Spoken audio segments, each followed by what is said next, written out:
이응은 우왕 11년 문과에 급제한 문신입니다.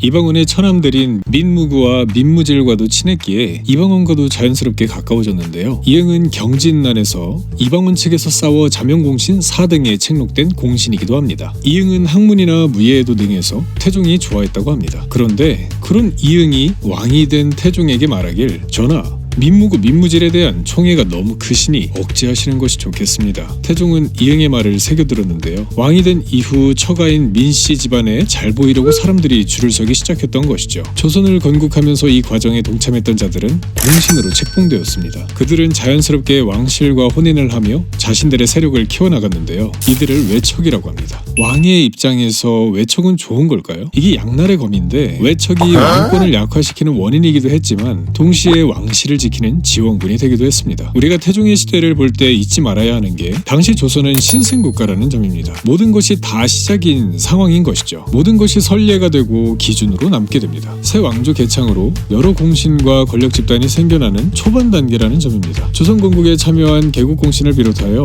왕자의 난을 겪으면서 여러 공신들이 책봉되었지만 그 중에도 으뜸은 외척 공신이었습니다. 공로도 있으면서 왕실과 혼인으로 관계를 맺었으니 그 힘은 막강해질 수밖에 없었겠죠.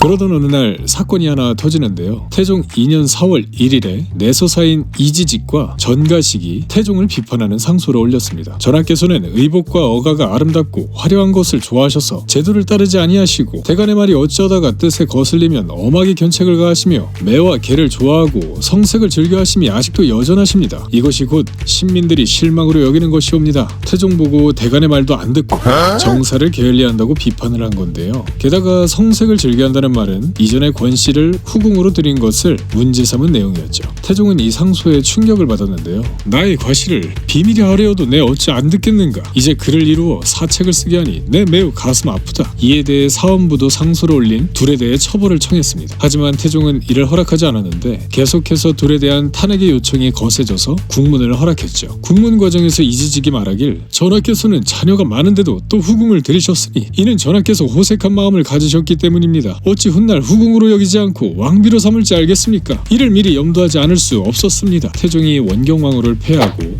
후궁 권씨를 왕비로 삼을 수 있기에 이를 미리 막기 위해서였다는 말이죠. 그리고 이런 상소를 올리도록 사주한 사람이 다름 아닌 원경왕후의 아버지 민제라는 것입니다. 하지만 태종은 이를 실토한 이지직과 전가식을 처벌하지 않았습니다. 배우라고 지목이 된 장인 민제까지 연루되는 상황이었기 때문이죠. 장인을 처벌하고 싶지는 않았던 것입니다. 그로부터 5년이 지났습니다. 시간이 말해주듯 태종의 칼날이 바로 처가를 향한 것은 아니었죠. 나름의 조정의 시간이 있었던 셈입니다. 태종 7년 7월 10일에 상소가 올라왔는데요. 작년에 전하께서 왕위를 물려주겠다 하셨을 때 모든 신하가 가슴 아파했는데 민무구 등은 스스로 다행하게 여겨 기뻐하는 빛을 얼굴에 나타냈으며 전하께서 보게 하신 뒤에 민무구 등은 도리어 슬퍼했습니다. 이는 되게 어린아이를 깨고 위복을 마음대로 하고자 한 것이니 그 불충한 마음이 드러나 여러 사람이 다 알게 되었습니다. 지난해 태종이 아들인 세자에게 왕위를 물려주겠다고 하여 신하들이 절대 안 된다며 난색을 표했는데 처남인 민씨들만 기쁜 티를 냈다는 겁니다. 어린 세자를 이용해 정권을 장악하려는 흑심을 품고 있다 라는 의혹이었죠. 당시 이방원에게는 후계로 4명의 아들들이 있었는데요. 세자인 양녕대군을 제외한 다른 왕자들을 제거하려 한다는 얘기까지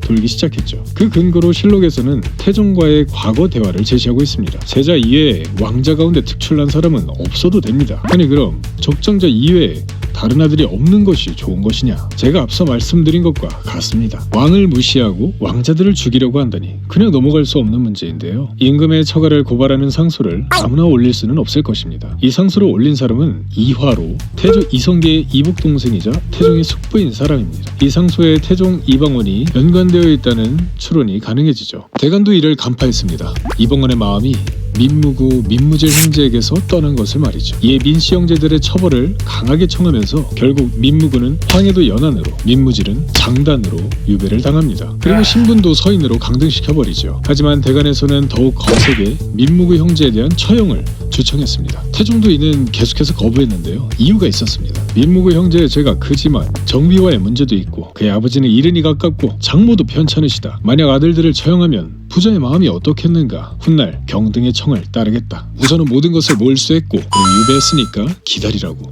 훗날 죽이겠다라는 말이었죠. 그리고 정말 장인 여흥부원군 민재가 세상을 떠나자 태종 8년 10월 1일에 민무 형제에 대한 교서가 발표됩니다. 그리고 제주도로 유배되었다가 스스로 목숨을 끊으라는 명을 받고 생을 마감하게 되죠. 민씨에게는 두 명의 형제가 더 있었는데요. 민무율과 민무회였습니다. 태종 15년 이들도 옥살이를 하게 되는데요. 전 황주 목사 염치용이 민무회에게 자신이 억울하다며 호소를 했는데 민무회가 이를 충령에게 말한 것이죠. 그리고 충령대군은 이를 태종에게 전달합니다. 이에 태종이 한낱 노비 소송에 임금을 연루시키는 것이 맞는가? 이 일로 민무율과 민무회도 유배를 당했습니다. 그리고 태종 15년 6월 6일에 태종과 세자인 양령, 효령, 충령대군이 함께 있는데 양령이 말하길 작년에 민무율과 민무회가 왔을 때 형제들의 처벌이 억울하다 하기에 제가 민씨 가문이 교만하고 불법을 자행해서 당연히 화를 당한 것이다 라고 했더니 제자께서는 우리 가문에서 잘하지 않으셨습니까? 하길래 저는 그냥 잠자코 있었습니다. 이를 들은 태종은 둘을 불러서 이에 대해 물었고 앞서 죽은 민무구와 민무질이 억울하게 죽었다며 옹호한 사실까지 드러나 이 둘도 스스로 목숨을 끊어야 했습니다. 결국 원경왕후의 네 처남이 모두 사형을 당하고 만 것이죠. 공신이라고 임금과 대등한 것이 아니라는 얘기였죠. 아내와 사돈도 마찬가지였습니다. 또한 공신들의 권력을 이용한 비리 문제에 가차가 없었는데요. 물론 공신들은 이에 대한 불만이 있었습니다. 앞서 처남들 뿐만 아니라 권력을 이용해 일반 양민들을 억압하고 땅을 빼앗고 노비로 만들어버리는 경우가 있었는데 태종이 이런 죄목으로 공신과 자신의 처남들까지 처형하는 것을 보고 두려워서 입을 다물고 있었을 뿐이죠. 이처럼 태종 주변의 권력을 쥔 자들은 불편했지만 백성들은 그들의 횡포로부터 보호받을 수 있었던 것입니다. 우리가 권력자의 입장에 서느냐 아니면 백성의 입장에서 생각하느냐에 따라서 태종에 대한 평가가 달라질 수 있는 여지가 보이는 대목이기도 합니다.